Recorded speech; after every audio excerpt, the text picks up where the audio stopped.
L'info éco à présent avec vous Christophe Dansette aujourd'hui. Bonjour Christophe. Bonjour Pauline. Cette semaine, le bœuf français a fait son grand retour en Chine après 17 ans d'absence en cause d'embargo lié à la crise de la vache folle. Les professionnels de la filière bœuf tricolore parlent d'un grand jour. Ça fait effectivement longtemps qu'ils attendaient ça.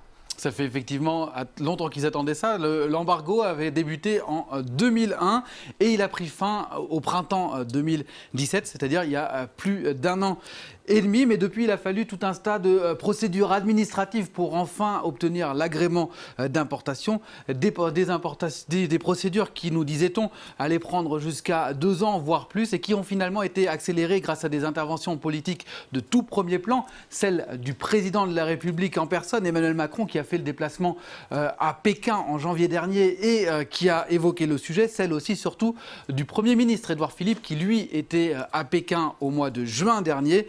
L'objectif était de parvenir à une première livraison de bœuf français avant le 11 novembre prochain, c'est-à-dire avant dimanche. Alors le 11 novembre en Chine, c'est quoi? C'est pas l'armistice de la Première Guerre mondiale comme ici en France. C'est la fête des célibataires et c'est une fête où en Chine, traditionnellement, on consomme beaucoup de viande. Le pari est donc gagné puisqu'une première livraison a été envoyé cette semaine par le site Alibaba et signe de l'importance de l'événement. Vous le voyez ici, Didier Guillaume, le ministre de l'Agriculture, a fait le déplacement en Chine pour lancer le renouveau du bœuf français sur le marché chinois.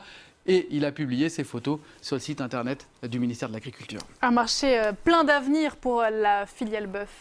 Oui, car contrairement à la France où la consommation de bœuf recule, et si vous me permettez l'expression, Pauline, a de moins en moins la cote. J'ai un copyright sur ce jeu de mots, Christophe. Voilà, vous me l'aviez dit, c'est vrai.